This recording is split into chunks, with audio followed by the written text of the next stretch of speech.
have not looked to see if we've gotten any listener feedback in a little while. So I'm going to take a little break. Where'd you get this?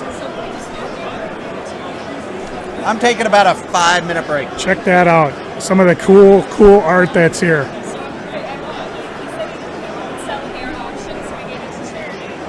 Cool. Awesome. Good job. You know, I got nothing to say, so I'm just going to sit back and let you watch the crowds here. It's a good time to hit the bathroom.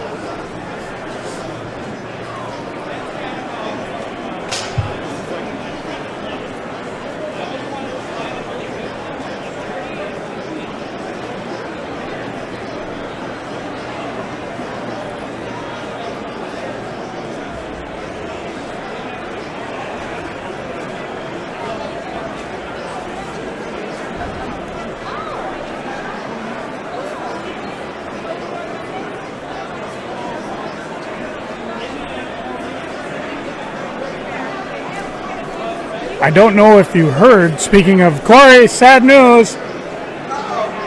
Well, not really sad news. It was said last night, sometime between last night and this morning. Wizard World, how when they had it announced Wizard World Minneapolis was TBD, to be determined. Now it's not even listed.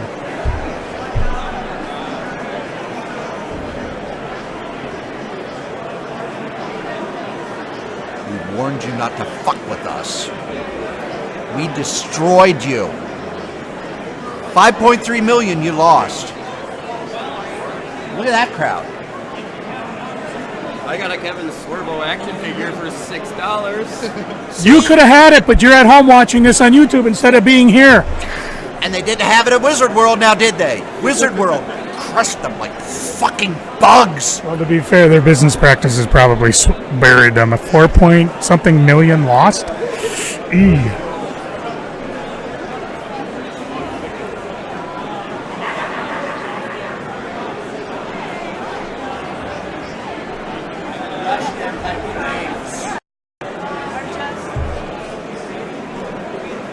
I think I just saw Iron Fist. How'd they let him loose? I thought he was filming at Netflix.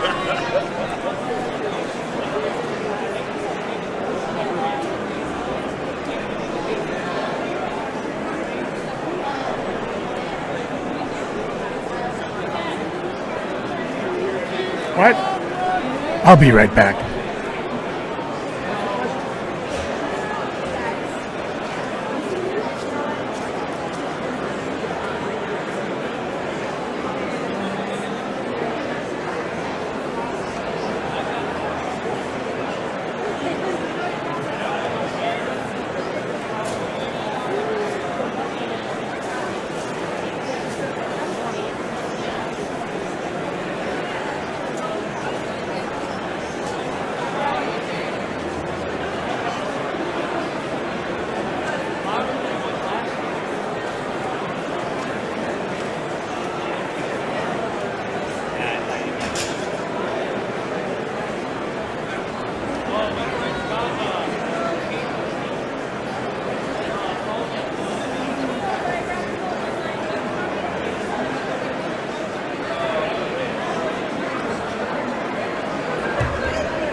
Have a seat. Did Lucas actually? I haven't found anybody. Ladies and gentlemen, we're broadcasting live via a podcast. This is one of the founders. I think I talked to you at Falcon, didn't I? Oh, yeah? Yeah, Brian Wilson. They give you a title now. No. I just call myself a wandering guest. Yeah, he's a wandering guest. So, are you looking for anything now that you're at the con, or is it just kind of? I just mostly for people. Just say hello to hi and. Yeah. Here, move this over so they can hear you. That's okay. They don't need to. Now you heard the sad news, didn't you? Wizard World is not renewing. Yeah, they changed it on their website from Minneapolis to be determined. It's not listed anymore. Yeah, no, I heard that they didn't renew. They got their buns handed to them this last week. Well, there's that. And what they say, they lost $4.5 million. That's a lot of money to lose. Yeah. I wouldn't be surprised. They don't. This isn't a big enough area to support an autograph show. No. Well, they got a big show in Chicago. Yeah, they're in Des Moines as well. I don't know by Des Moines. Yeah.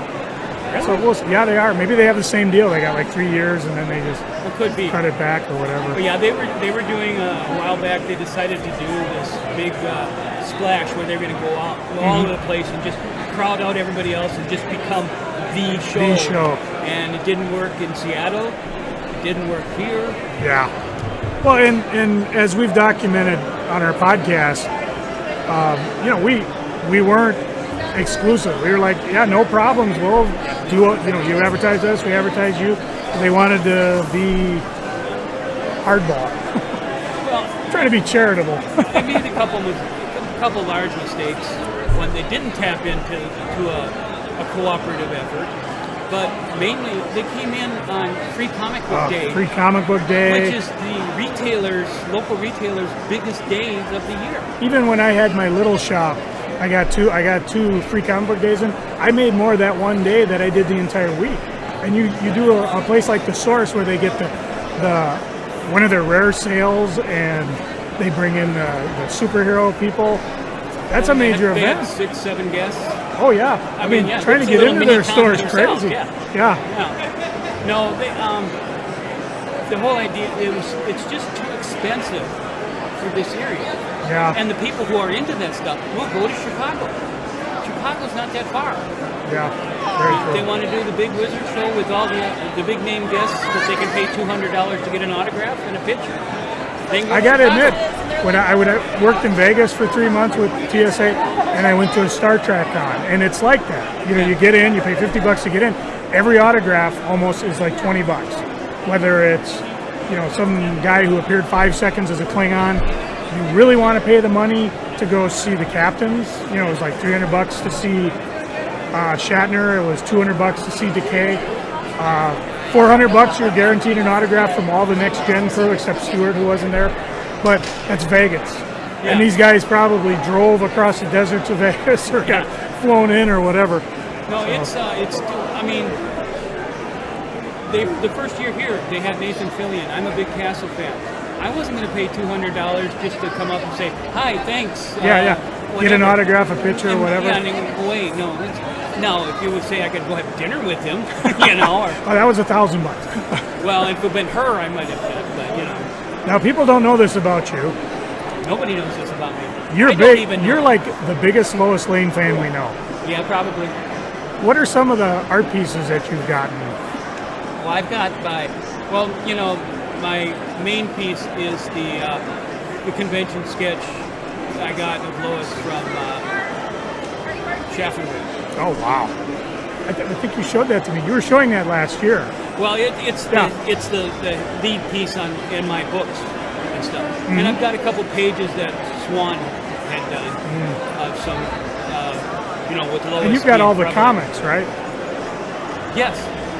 I have the run of the Lois Lane comics. Yeah. Very nice. I don't have the showcase. The showcases. Yeah.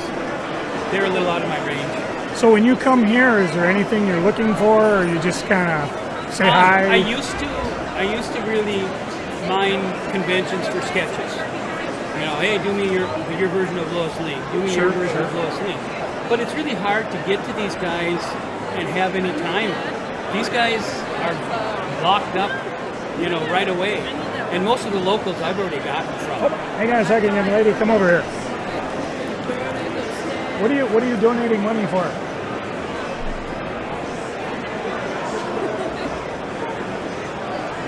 You gotta explain your costume. You don't know? You don't know? Well, hang here for half a second. Dolly. Will you help her explain what this is? She doesn't know. I wanted to donate. There, that's less red on my ledger. We're broadcasting via YouTube. And if you want to look up and see yourself, that's our podcast. All right, have fun. We were facing that way for the longest time, and I thought, all the fun is this way. Yeah, that's probably true. No, I've gotten, most of the locals have done pieces for me. You know, I've got stuff by Jurgens, and I've got a cover from Mankey of one of the Supermans that had all the Lois lanes on the really? asteroids and stuff. Oh, wow. And it was the one that was inked by Tom Julian. So. You know, Gleason's done for me. I've gotten from Angel. I've got you know, a lot of sketches over the years. So, And I've started that. I've started. My thing is the '70s Supergirl. And you here tomorrow? Yeah. I'll bring. If I think about it, I'll bring my sketchbook in and show you some of the stuff I got. A lot of it I got off eBay. Some of it I got here. I'm still working through the locals. Dan Jurgens gave me a piece that was really nice. I'd love to do Joe Linsner, but I don't have $500. He does way too beautiful stuff. I've got 2 Adam Hughes. Oh, Adam Hughes. I missed on that one because it was always a thing on the con guys would always rustle to see who could get an Adam Hughes this year. Thank you. And Nick was going to do it. Joe, it's your year this year, and then Adam wasn't able to come. And now he has a deal where there was some guy burned him out. You know, oh, do this for me, and then he turned around and threw them all on eBay. Gave him some big line and dance stories. That hurts the guy. Cool. But I've got an Alex Ross thing. Oh, that would be nice. It's just it's like a few little head sketch type of. He's got that poster he did of Supergirl, you know, around Kingdom Come time. Well, you know, And that's probably the closest I'll ever get. your old former partner has an Adam Hughes Supergirl that I had that I sold to him. I know, he hasn't sold it yet, but he told me I got first crack at it if he does decide to sell it. And Pat this con brought just a crap load of artwork. Yeah, I mean, that. some of the stuff he pulls out with, if he sells it, he easily could top 50 grand. I mean, but I don't know if he will. A lot of it's prints, though. I mean, he Yeah. has a lot of really nice prints. And he goes with what, you know, he sees that on eBay. And, you know, he's even frustrated, too, because he sees dealers selling, like, this piece of Prez art for $500. Well, he's got a similar one. Oh, it's only worth $500. I'm like, how can this be worth $500 when I'm talking to you and $5,000 when you're selling it on your website, you know? That's how they make a product. I know. And he knows that, and, you know, although he did do a blowout. He sold all of his statues he brought, and he has done a few, you know, he had a couple prints that were like in the 2,000 range. I don't know. One guy, I think, offered him $400 and he took it. Yeah. As he said, his girlfriend's making him sell it. Oh, yeah. Just some of the fun stuff. Well, cool. Well, before you leave, show the folks your jacket. The guy come by, compliment his jacket. Yeah. Got the Superman on the front. Oh, very cool. See you later, Joe. Thanks, Brian. Brian Wilson, former Beach Boy and one of the MCBA original founders. And now more Jen with her umbrella.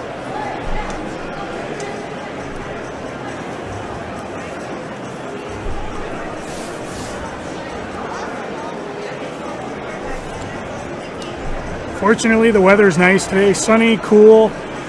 No umbrella needed today. Jen's been dancing nonstop since she got here. Later on, she's going to share what she's on so I can do the same.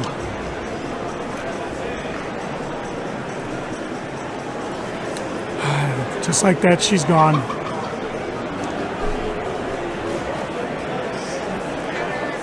I'm going to move the microphone because across from us they're doing some painted on work. Diane May face painter. And I think she's doing Pikachu, but I'm going to go over and when we're if they get done and we get a chance to see it, we'll see what she can do.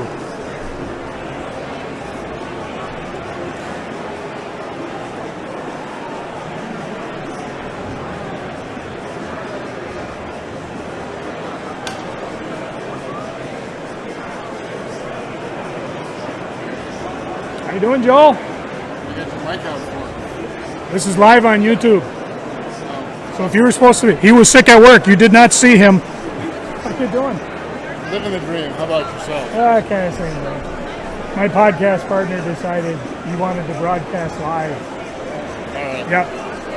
So while he's out running Well, you around, know what? I told him it's much more interesting to watch the crowd watch live than to watch us. The hammerhead shark or whatever the hell that guy Yeah, is. no, that's what he is from Star Wars. How you doing? Finding anything or What's that? finding anything? Not so far. I'm not having a lot of luck. One of my original shoppers at Hot Comics. It becomes harder and harder each year. It does, doesn't it? Then I start converting some of my stuff into omnibus or graphic novels because when I want to read it, heaven forbid I actually read a comic book, I'm like missing a book, and I know I got it. I don't know where it is. I'm getting old. Yeah, you guys are. But it's better than not getting older. That is Like true. Nick. Yeah, you and Nick used to do cons together. I remember because I always used to stop by and make sure I bought something from you. Well, the last couple times I saw him, he was getting so huge. And I tried to make a comment, but what are you going to do? Well, yeah, we talked with him. You're responsible for your own life. And I don't know if he was seeing a doctor or what the hell was going on. I do know he would go and see his mom a lot. 'Cause she was a chiropractor, I think, wasn't she? Or wasn't she? I don't know. Yeah. Chiropractor wasn't going to help him. No. A diet would have helped him. But he got And he no, had to be, no smoking. That's another good one. He had to be 400 pounds at the end. And shouldn't be talking about this live on YouTube. Nah, it's nothing we haven't talked about. It's like you said, you know, just for your friends and your loved ones, you got to take care of yourself. So. Indeed. I don't give a rat's ass. You should get that sign and put it up. Oh, no. I What? got my lanyard. Oh, he got his lanyard. And best dressed man in comics. Not See you official. later, but I'm so going to it's keep all right. moving. Good to see you. I see it. Take care. You too. So I went upstairs for lunch. Yeah. That line is long. Really? Yep, it's a very long line, so we'll wait. Lunch looks like hot dogs and cake. So Jen, who lives on the gas station hot dogs, I don't know if she'll like these because they're probably made very well. They probably taste good, you know, unlike the gas station hot dogs. I don't know. You never know how long they've been there. Nope. An hour, 2 Oh hours. my God, Freddy Cougar is Week and a walking half. up. Freddy Cougar and Since Jason the are on their Nixon way upstairs. administration. Those of you who are too young to remember, Richard Nixon was a president in the early 70s who he kicked out. Well, we, meaning the U.S., I was like 8. No, I need to lie about my age. I was not born yet. He said, with the gray hair and the gray Van Dyke, that this son of a bitch made me regrow. Joe, this is Dad and I were wondering how we could get on that DSC Kray list. One of the things that I find interesting is the number of kids. Now, when we started this convention, there weren't a lot of kids. Not really. It was kind of just male only. A girl would come in, you'd be going, Well, there'd be girl artists once in a while. We had Joe Thompson one year, yeah. who, one of my favorite artists, and a wrestling fan. She actually designed Daniel Bryan's ring gear. But over the last 10, 15 years, more and more kids showing up, more and more female fans showing up. It's We have the kid's costume there. Fantastic. I think it's really cool that we're getting a much more diverse audience. No one can see you. It's better that way. Stop that.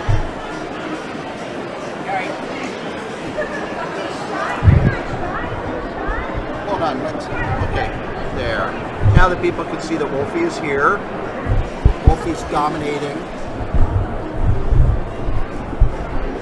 Wolfie, is there anything you won't hump? No, I'm pretty open. Even Ted Cruz? Sure, he's got to be used for something. Donald Trump's hair? Yeah. I mean, you got to slow him sometimes.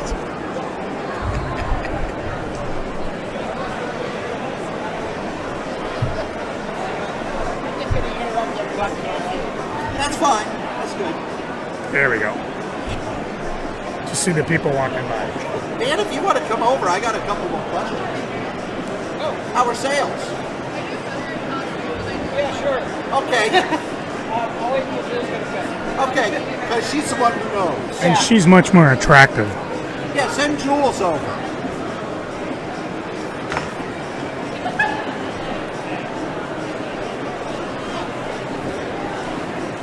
Damn it, I don't have my phone. I should check to see, make sure my phone's charging. It's okay. Oh, Well, how old were you at your first comic convention, Joe? I was probably 12. That would have been down at the Hotel Leamington in Minneapolis. One of them old-fashioned brick hotels that no longer exist. The big neon signs on the top. I went down there with a friend of mine, Ken Otto. I remember he bought a Star Wars Mexican comic book. And he was negotiating with the guy. Guy wanted 30, he paid 10. It was at 15 bucks, and then they started arguing about Tootsie Rolls. At that point, I took off. Well, Ken wanted 5 Tootsie Rolls, and he said, I'll give you 4 Tootsie Rolls, and then I left. This is serious, hardcore negotiations. I recently saw the comic for 150 bucks. So, and I have no idea if Ken still has it. He probably doesn't. But that's all good. I do remember I think that's where I saw CC Beck. I told that story about how I was sitting there just standing with the Shazam #1, and all of a sudden he turned on me. Hey kid, what do you think of this? You really like this? And I was like, he's talking to me. And then later I find out, I believe through Comic Buyer's Guide, Maggie Thompson, one of her, that's the way CC Beck was. He was probably thrilled to say, hey, here's a kid reading the comic I'm working on. I still have that one too. That's one of the few I thought I got rid of, but I still have it. You open it up, and to Joe, signed from CC Beck. Very cool. First comic convention I went to was Chicago in '84. And, I grew up outside of town of 250 people, and I've talked on the podcast, I wasn't into rock stars. To me, the people who worked on comics were rock stars. Howard Chayka was a rock star. Steve Gerber was a rock star. Jack Kirby was a rock star. So I'm going to this convention, and I was just, the eyes were this big. It was like, oh my God, it's Howard Chayka, and he's yelling at me. I know. Oh my God, it's Steve Rude. And at that first, I don't remember a lot about the first convention. I went to some panels, I went to some other stuff, but the one thing I remember was that Mike Barrett, who was writing Nexus and Badger, had a butterfly knife, and he was showing people how to open it by, doing the... Yeah, you do the flip. And he was just doing it back in the artist room next to Steve Rude, who was drawing Nexus, probably, late. And he was telling stories while Steve Rude was drawing, and I was just mesmerized. And when I got home, I had to buy a butterfly knife. And I'm not somebody who buys guns and knives and stuff like that. We're doing a podcast on YouTube. Let people take a look at his costume. Very nice.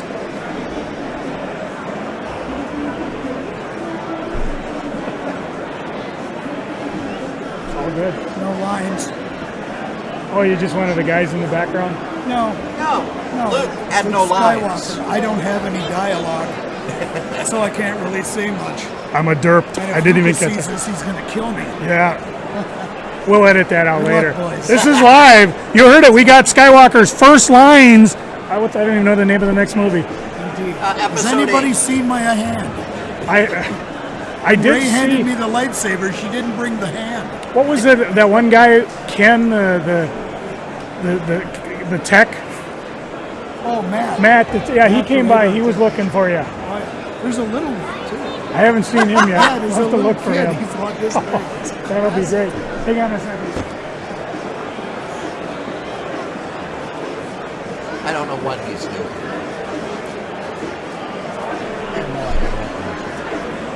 Joe's lost his way.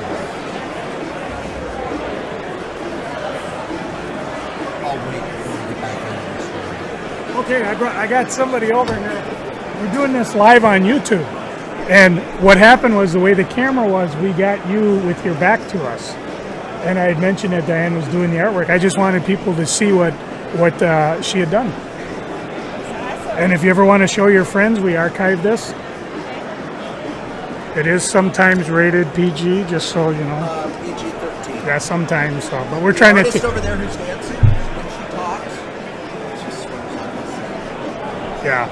So just when you're looking at it, say hi to your friends. It's kind of fun. So which is your favorite Pokemon? Just started, huh? He likes Squirtle, just because he likes saying Squirtle. My favorite game is Silver.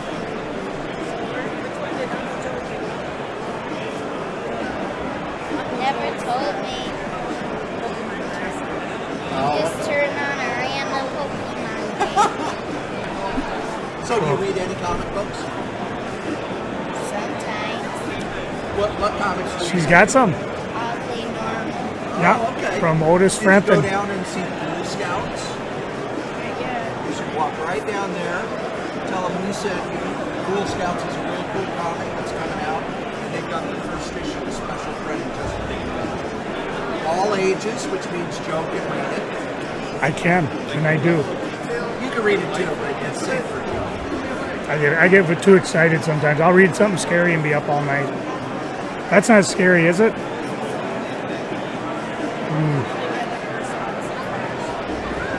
I think I got it as a comic book when it first came out, and then I've decided, because when you get old like me, you lose your comics. Yeah, this is like a comic. Yeah, that's a more fun way to read it, because then you got the whole story in one format.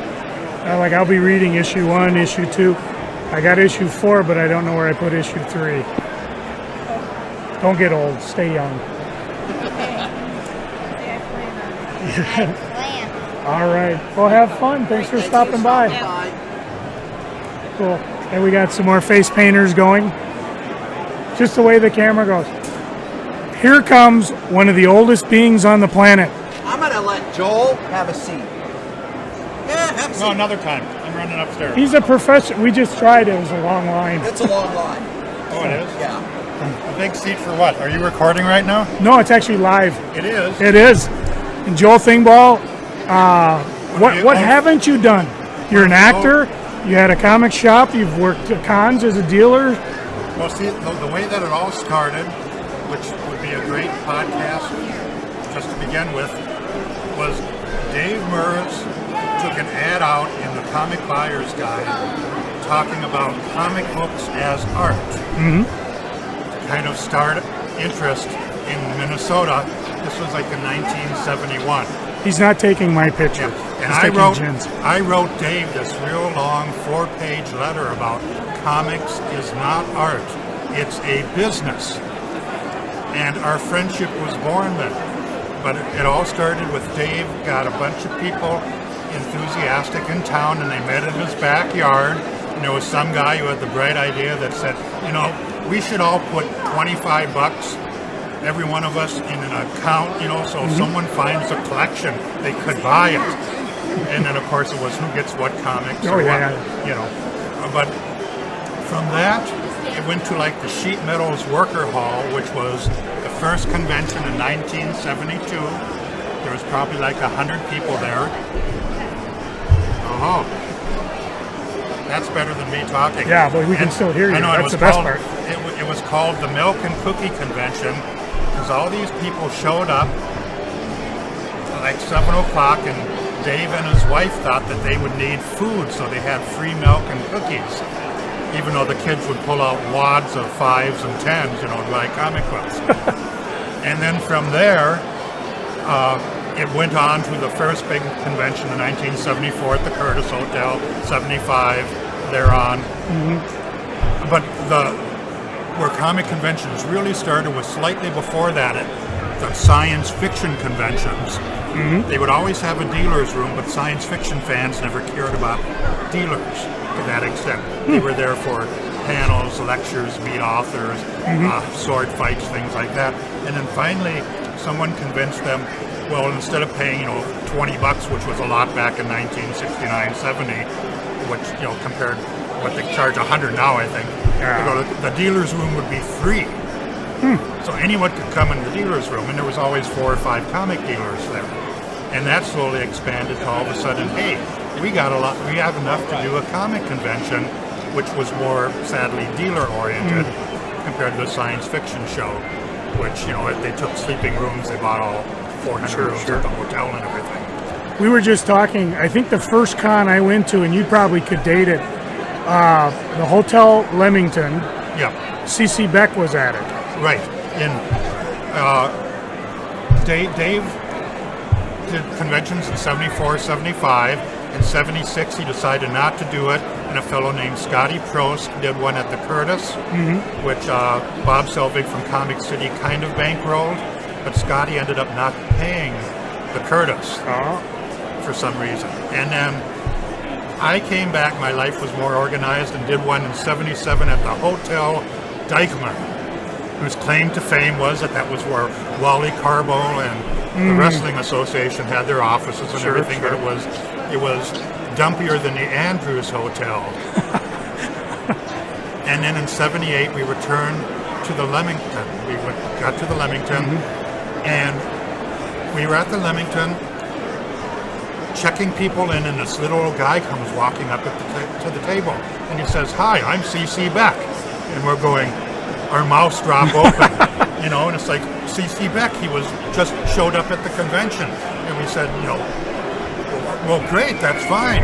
And from then we discovered his brother lived over on Mississippi River Boulevard. And every year he came up here, because we would forget that Fawcett Publications was originally in Robbinsdale when he first drew Captain Marvel. C.C. Beck was from Zumbrota, Minnesota, is where he grew up. Oh, wow. You know, so he lived in Minnesota until he moved to New Jersey, then he moved to Florida. But every year he would come up, so then from there on we would pay his airfare, which was great. He was a senior citizen, one guy. He would always come up early because he wanted to go to the Jolly Troll out there by the old Cooper Cinerama Theater, because he got a kick out of the bad little troll figure things, and he loved the buffet. Then he would bring us a little ukulele and close the bar down every single night. But it was just this little guy that showed up. I was telling Corey the story. The first con I went to, I knew he was there. So he had to have been advertised. Had a Shazam #1, I'm 12 years old. And I'm just standing in line, waiting, and then he turns on me. "So, you like this comic?" And I'm like, he's talking to me! Not realizing, years later when I was reading Maggie Thompson's panel, or column in the newspaper there, she says that was probably, he was saying, "Oh my gosh, here's a kid reading my stuff." And he was real eager to see, and I was just like, Oh, yeah. In the meantime, I still have the comic, thank God. You know, I've been selling comics with Gruber and at the comic shop. It's just one of the ones I still got. Yeah, and one year we used to have an amateur art show, which was judged by whoever our guests were, and Chaz Frog won one year, Steve Fassner won one year, you know, but one year the first prize was a C.C. Beck Uncle Sam Captain Marvel painting, cover recreation. Wow. You know, which some kid got. Cool. Eventually it showed back up at Uncle Sven's store. I was going to say, did it ever surface again? Fun. So what are you doing here?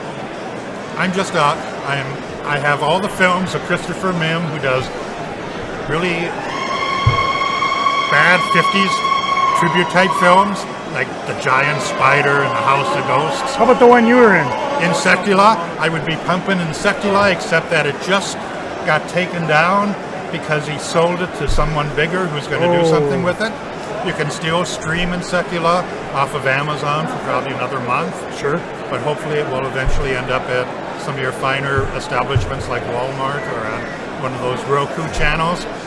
Or Is there a maybe even website? bigger. There's Insectula.com. You can go and watch the trailer. Cool. But everything got kind of taken down because the new people will do the T-shirts and the Hey Jerome, how you doing? everything else. But no. That was Jerome Walker just came by. We'll see if we can get him to talk. Yeah, I want to get together and do a good session with you guys about comics because I was listening to you talking with Fragan about the evils of running a convention, especially the dealer that always complains. When Dave and I did it, we were and you thought I was making that shit up. And we were the bad cop and the good cop, and one guy would always complain that, oh man, I'm off in the corner, there's no lights here. Jerome hiding behind the mic. Dave would say, oh, that was just Joel, I'll talk to him and we'll figure it out next time. And like Fragan said, that at one point you got to that you could say, well, I'm sorry, here's your money back. Yes. But even had it right here, just on set up on Friday night. One guy was complaining that, why do our dealers' tables have to be between the pillars for the aisles? Why can't they be further out? And then he was pointing at House of Arkram over there, saying, well, they're sticking out over the line. And someone said, but they're guests. You know, they have free tables. And the guy says, but they're selling stuff. And they have free tables, and they're able to go out into the aisle. They're taking money out of my pocket. But yeah, and you know, and they do it. If you don't like it, here's the check. Go. Yeah, and they do it year there after goes year, Lisa. There goes Lisa again. Year after year after year, and you know, it gets to be frustrating. Awesome. But I have some great con stories. Oh, we definitely were going to get you going again. Like the year of the Leamington, we had the basement, and we show up at 6:30 on the day of the con, and there's 10 tables instead of the 120. Oh. Because they were going to use them for a banquet upstairs. Oh. And happily, everyone that was in line, we all went up, took all the tables down on the elevators, because we had paid for it. We were doing it. And then again, the Curtis Hotel one, the favorite story was Schindler's was giving away free Sandman #1s. And the kids were going and rolling them up and jamming them down the toilets. And backing up the toilets in all the public restrooms. That was the beginning of Kirby Crapper comics I did. I gotta ask, how many DCs left? 22. So you're having fun? Is this an all-day thing? Okay. 22 of But let's get together and we should just do one on kind of the history of comics fandom before all of us old guys die. I'm here at the convention. I'm stationary behind a table. Already I've had 15 people come by that were at one of the really early conventions of the Comic City days. I still want, because I interviewed Rick Beatston. Yeah. And you took his place. I took his place at Super Graphics in 1974. So after all of the wallpaper had been stripped. Yes. Yeah, and I actually got paid. I got paid a big $75 a week in room and board. Now, did you get the banquet TV dinners? All right. Yes. Yes. That's Sister Name. Should we get a shot? Yes, because we're doing a live we go out and grocery shop on YouTube. So, and that was part of our. What do we got here? Number 22. So you're Iron Mistress? Lady Iron Female? Okay, that works. Because you can't be the Iron Maiden. You just can't take Strode anywhere. And they're a little, yes, greedy with their ownership. So vote for number 22. All right. If you got room for this, my we do a favorite podcast Strenko story was we went to the 74 New York Con. Strenko was driving a Volkswagen. It's on YouTube. It'll be archived. So he wasn't driving a Jag like a lot of people would think or something. This is a man who everybody thinks is the rock star of comics. And he is. He is. I mean, Strenko is personality, style, everything else. Why can't you get him to come to our show? Well, twist his arm. Yeah, we'll try that. you know, so we borrowed someone's car, which would constantly overheat. So we had to have gallon jugs in the back seat. And there was 3 of us, and we went down there, and he ended up buying, at the end of the convention, a Leyendecker painting. Leyendecker, who did Saturday Evening Post covers or that, and it was framed. And it was like 4 feet by 3 feet. And we put it in the trunk, we wrapped it in plastic. We couldn't close the trunk. We had to bungee cord it or tie it, because we had bungee cords back then. And we decided to stop and see Mike Hinge in New York City, in the warehouse district, which isn't necessarily great. So we got this car sitting on the street all by itself with a trunk with a Leyendecker painting. You know, you can go figure out what a Leyendecker would be worth now. Yeah. And he paid a decent penny for it back then. But while we were up in Hinge's studio, you know, BS and watching looking at his typefaces and stuff like that. But no, the Strenko experience was fun. Everything was pretty much wallpapered. I lived in the dining room. Ken Bruzak lived in the living room. It was a brownstone. We had a sandy basement with some warehouse stuff. We had an office. We had a little storage space. Strenko had the whole second floor, which had the equivalent amount of space. We didn't really go up there that much. I had been up there when I had met him earlier, and there was like an end table that was like canvases of shadow paintings from the old popes, all off the canvas racks, you know, and all that stuff, which he got from the Gibson estate. But you know, it was fun. We would work all night. We would wake up at 4 o'clock so we could get to the post office before it closed. And we would work until 9:30 so we could go to the post office when it opened to ship stuff off. The main things we were doing FOOM, the Friends of the Little Marvel Fan Club. We were doing the early tabloid versions of Comic Scene, it became Media Scene. And I was actually working on volume 4 of the History of Comics, of which there have been 2 volumes, and there were supposed to be 6 or 7.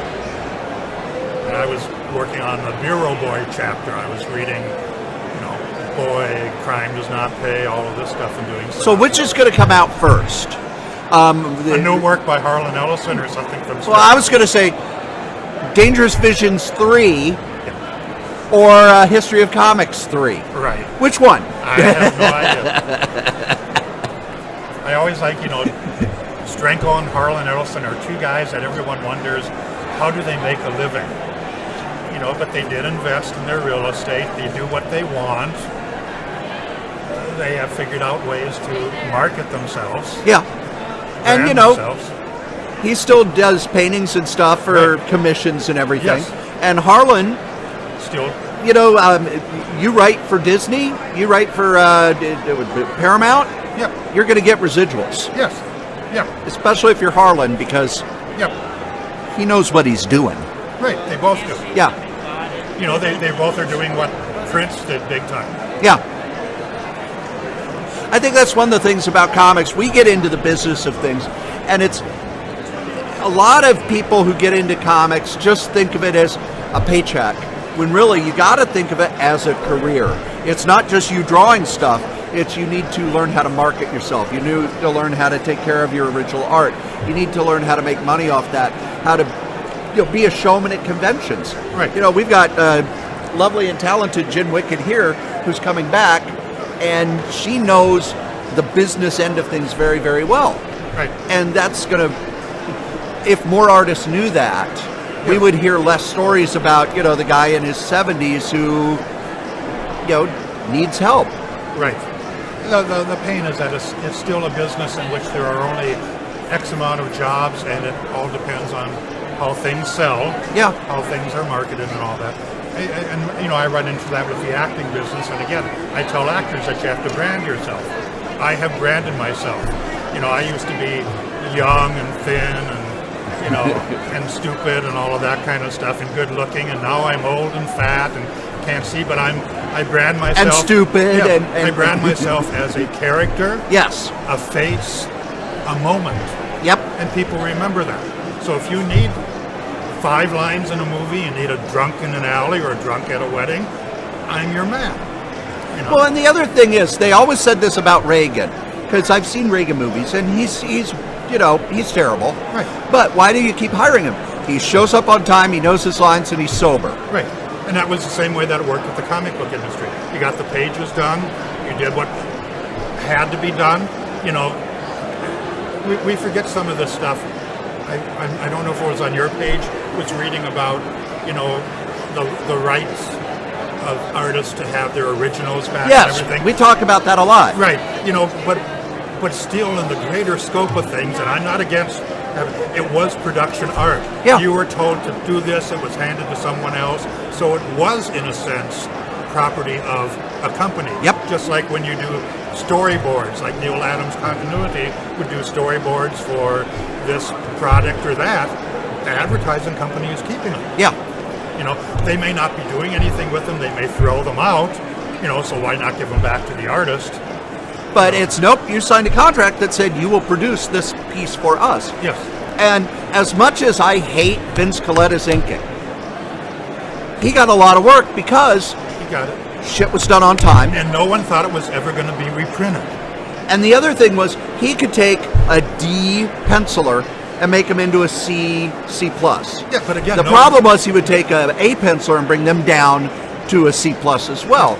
But the work was done on time. Yeah, but no one thought that when that Thor issue, number 123, went off sale in 30 days, that anyone would ever look at it again. Yeah.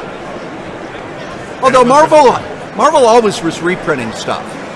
And at some points they got in trouble with the law when they did the pulp reprinting because they wouldn't label them as reprints. Right. I've talked a lot about how Martin Goodman in the 30s got hauled into court repeatedly for passing off reprints as new stuff. And when he got into comics, he did the same thing in that, okay, just run that story again, run it again, run it again, run it again. DC would run stories again and again and again. But they didn't think of it as art. It's, we need to fill this book because we need this many books that sell at least this well. Yeah, and you forget that in the 60s, if a comic title grossed $100 profit, again, that's after paying the publisher, the editor, all the artists, the printers and all that, that was considered a lot of money. Yeah. But you multiply that times 15, 17, 20, you know, this is gravy above and beyond the cost. Right. And, you know, Marvel in the 70s, people forget Marvel in the 70s lost a lot of money because everything was late. Yeah. And what it was, the printer would go, you don't have a book ready, so we can't print anything, we're still charging you. Right. And if not for Star Wars, Marvel would have been gone in 77. Yes. And you've been around for all of this stuff. And, you know, because they were all basically short-tail operations. Again, Marvel, which was Goodman, you forget that he was publishing, I believe, Man, Stag, all of this stuff. What they called the Men's Sweat magazines. Yeah, which was making a lot more money than the comic books. Yeah. And in some ways, the comics were just kind of there because, well, they're not losing money. Right. There's a lot of stories that Stan have told that have kind of not held a lot of water when that. But one thing he talks about is how they were not respected. You know, you had Mario Puzo and Bruce J. Friedman and all these other guys, and then you got Stan Lee busting his ass. And the reason he wrote the books is because Goodman would say, I'm not paying for a writer. Right. You do it. Yeah. Exactly. Or, you know, or you find someone that will do it for cheaper. Well, it's hard to find somebody cheaper than family. Right. Exactly. Yeah. No, and again, you know, it was just as long as they made that little bit of profit. Because again, when a comic was 12 cents, you know, the distributor got 6 or 7 of it. Yeah. The printer got 2 or 3. So you were making 2 cents a comic. Yep. Even when comic stores came, which would be a good thing for the podcast, and you had a 20-cent comic book. So suddenly you could buy it for a dime from Phil Suling, but you didn't have any return privileges. Yes. Compared to buying it for 16 cents from Gopher, and I could return it if it didn't sell. Right. But Phil was still making 20%, up to 40%, because some people were only getting their comics for 35 or 40%. Yep. So just being a middleman, and a lot of times they were packaged up right at Sparta, so he didn't even have to touch them. He was making, you know, 5 cents a comic. And for the publishers, it's we know how much money we're going to make before we even And that place was an the order. big thing, that suddenly, they did not have any returns at all. So you stop to think when you're making 2 cents a comic book and you were having returns of up to 50%, they were happy to make that 1 penny times 150,000. Yeah. And that was the budget of the book. One time I had heard that, DC's editors basically were paid, $250 a month per book that they had. So some had 4 books. We're talking in the 60s. So if you were making $10,000, $15,000, that was livable. Yeah. For a low-end market. Comic books. They all wanted to be agents for science fiction fans, or to, do other, the comic artists that were leaving comics to do paperback book covers. Yeah. Because we get and $250 for a cover compared to, $75 total for a page. And Weisinger always wanted to be in magazines. Yeah. He hated comics. Yeah. And it showed. Another thing about comics that we're talking about this era, DC brought in Max Gaines. Not Max Gaines, William Gaines. And when he looked at their print runs, he was like, why are your print runs so low? Yeah. And now we look at those print runs and go, wow, comics were really selling well. I mean, Kirby stuff, I think they printed, wasn't it 350 to 400,000 of the New Gods? Yes. And when the sales came in, they sold more than they did at Marvel. Yeah. But because DC was printing so many, they lose money. Yeah. Because you print 3 to sell 1. Right. And then the direct market got rid of that. Yes. Yeah. Yeah, comics, that's a good whole podcast just to talk about the origins of the comic stores and how you dealt with the independent distributors and in a sense, what was the fall of comic books, but the glorification, increase in fandom, which has kept this hobby alive. Yes. But it's still just a small amount of people when you compare it to science fiction fandom, or even fantasy fandom, or people who go to movies and everything else. Yeah. But the thing is, take a look now. Marvel, 76, 77, almost bankrupt. Yeah. Disney bought them for what? $3 billion? Yeah. $4 billion? Less than what they paid for Pixar, though. Yeah. Amazing. But you could have had them for $500,000. Yeah. Just the comics. Or you could have waited till they went out of business and picked them up for nothing. Yeah. Back when Shooter was trying to put together a team for his third company. Yeah, Shooter tried a whole bunch of things. He's actually coming back. We'll be talking about that in an upcoming podcast because Shooter's coming back with another blog, and the story he's telling about why he stopped his last blog, again, doesn't hold water. But we'll talk about that. You probably know a lot about what was happening when Shooter came in. And oh yeah, I like Jim Shooter. He came to one of our conventions. Great storyteller. Yeah. I sat and listened to him talk till 3 in the morning. My favorite is, and I've used it through, and I've done some children's writing classes where you basically take a fairy tale. Little Miss Muffet sat on her tuffet eating her curds and whey. Along came a spider, sat down beside her, and scared Little Miss Muffet away. You can make a short novel out of this. Who is Little Miss Muffet? Yes. What is a tuffet? Why is she afraid of spiders? Yes. You just keep asking all these questions. And it also, just that, has the 3-act structure. Here's the beginning. Little Miss Muffet sitting on her tuffet. Yeah. Oh, what's the complicating factor? Along comes the spider sitting down beside her. And what's your resolution? She leaves. 3 acts. What? 6 lines, 3 acts. Yeah. Boom. And amidst my many attempts to get out of Minnesota, which I have never really done, went out and interviewed with Jim with Defiant to come in and hopefully do marketing. But again, it was like, do I really want to leave the comfort? Like when I left Supergraphics and came back here, I was making more money in the Twin Cities. Yeah. Doing acting, doing writing and that, but it was an experience that I would never give up. I have someone over there who's told me I'm not allowed to ever leave Minnesota. Oh, no, and it happens. And the thing is, for comic creators, for artists, for actors even, for the 16th largest city in the U.S., we've got a huge arts community here. Right. Matter of fact, you should she is looking to get into things like the art crawl and stuff like that. Right. So No, I mean, you need to network yeah. I mean, when because I you went- know the art community now. Yeah, when I went out to work for Supergraphic, I had gone up and interviewed at Marvel, and Marvel was paying $90 a week. Yep. Which is like, how can you live in New York City on $90 a week? Well, there were people living on the couches. Yes.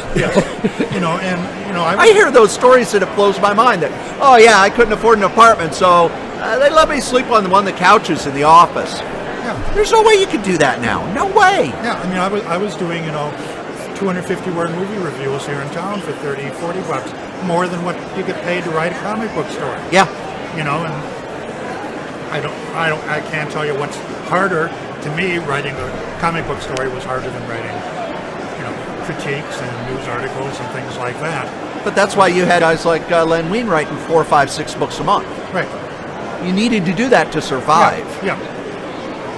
And even as an actor, it was like, yes, I did summer stock where I had a female friend who went to New York, and it was like I could have gone to New York with her, and why didn't I? And then next summer, one that lives in California and Hollywood, I could have gone out there and worked for Corman maybe or something, But I didn't because I had this comfort zone. I always had the job. At that point, I had a job at the comic book store. I'd go off and do theater in the summer. Come back. I had my weekly nut. I, had X amount of writing gig jobs, and I could, keep doing acting. And I didn't have to go and face the challenges you had in the other areas. Yeah. Now, when you work comic shops, and now, do you still read comics?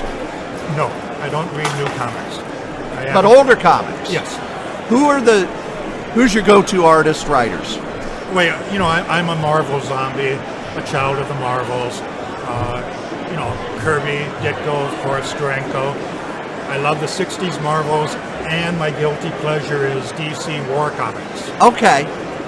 Star Spangled War stories. Joe Kubert never got the recognition that he should have. I'll disagree with that. I think Joe Kubert's name, not just for his art, but also his school. His school and everything else, yes. But he isn't as popular amongst people who like superheroes. Right. But he did do Hawkman, gorgeous stuff. Hawkman during the 40s. And Hawkman when it was revived.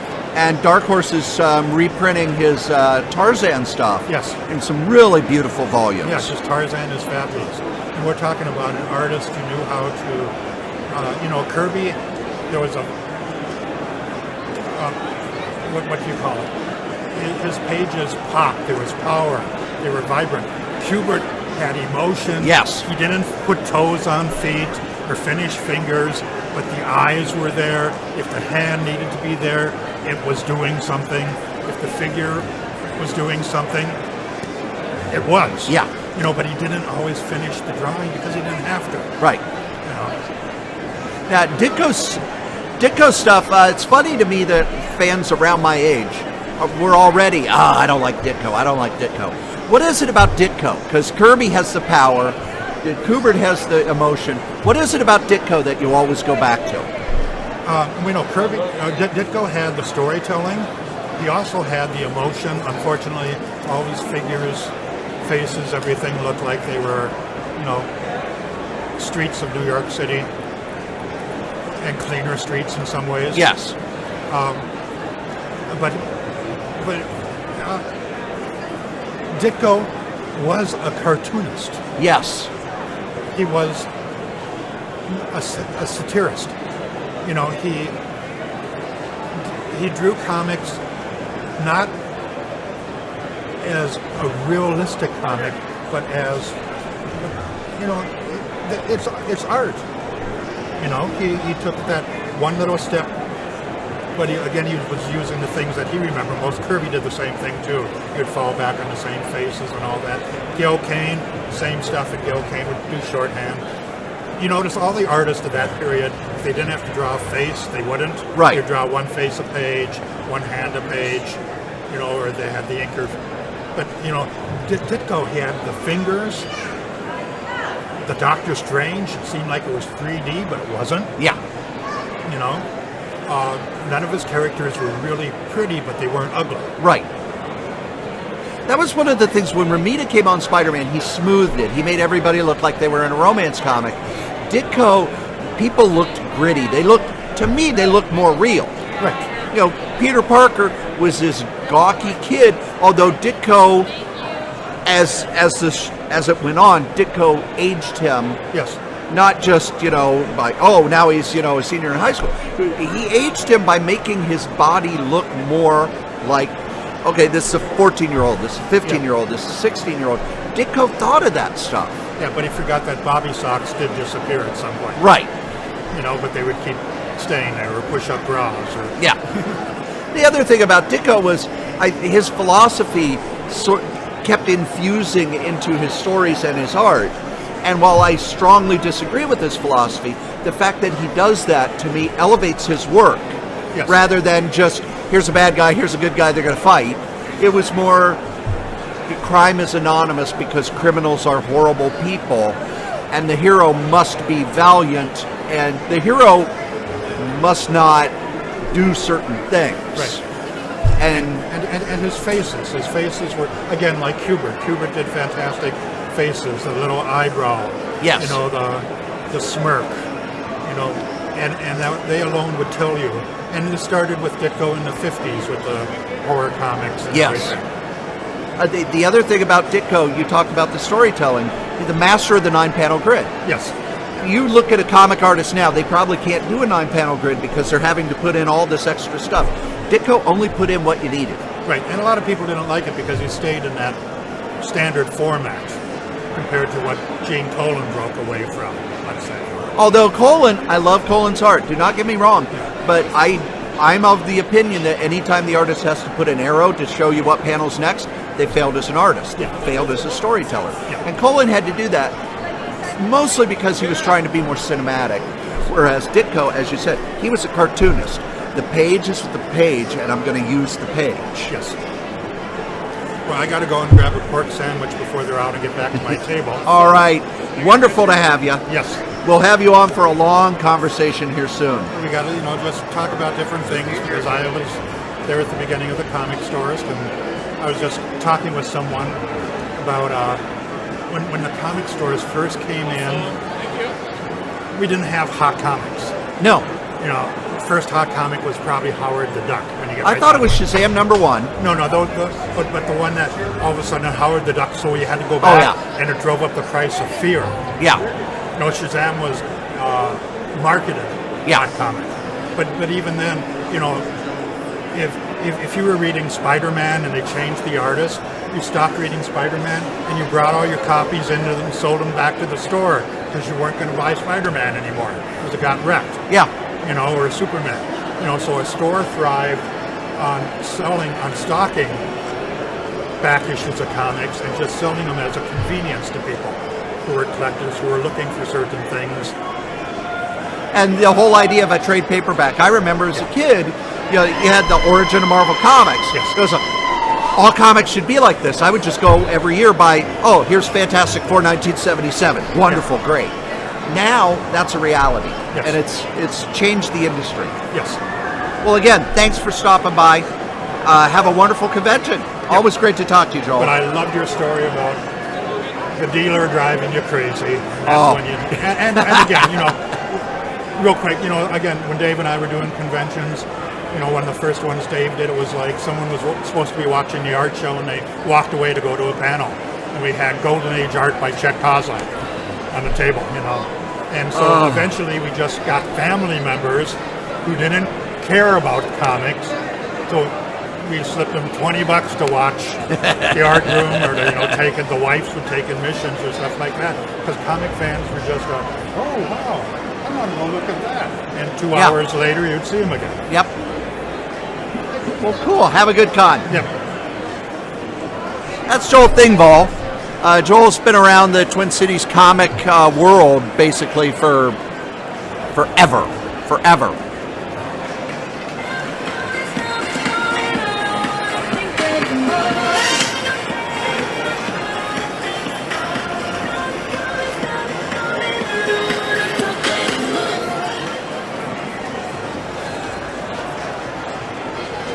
Again, I could watch that all day.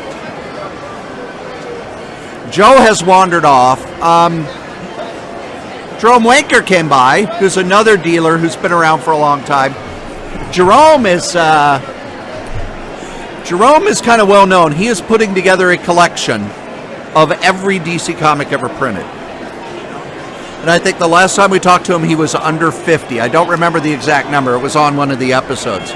But this is the second time he's done this. It's the second time he's put together a collection of every DC comic ever printed. Now, I never get that nuts about collecting. I know that with EC, I wanted every one of the EC volumes, the big hardcover that reprinted everything. And I needed all of those. I had to have all of those. And I do have them now. And it's the one part of my collection that I've actually told my son, this gets handed down generation to generation, because these books supposedly are on so well printed they last for 250 to 300 years.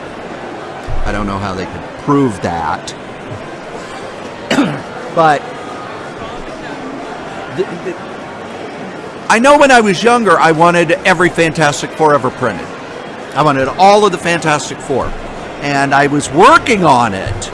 And I got down to like Fantastic Four number 70. And then the creative team on the current Fantastic Four wasn't that good. So I tapped out. I quit. And in a weird way, that sort of stopped my I need to collect stuff. Or well, I've been buying this book because I need to keep the run intact. I've been reading The Avengers for, since issue 140. I need to keep buying it even though I don't like it much, because eventually it's going to get better. And with the Fantastic Four getting so bad that I couldn't read it anymore, there was this domino effect of boom, boom. But well, if I don't buy the Fantastic Four, I don't need to buy this. If I don't buy Spider-Man, I don't need to buy this. Boom, boom, boom, boom, boom. And I became more of I just buy what I read. So let's see if we have any questions.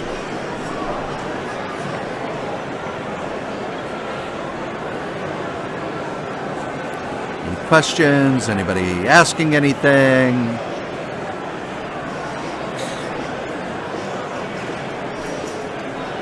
It's exciting. I'm looking at my phone. But at least you're able to see the convention a little more. As you can see, it's getting more crowded. Probably because it's warming up. We don't have as many people who actually have to be here immediately. So, in a way, that's kind of good.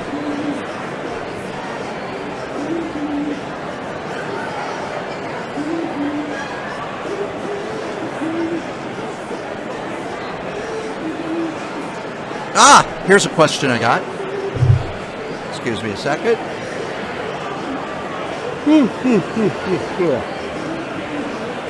No, I am not boring myself. Let's remember, I'm not working on a whole lot of sleep.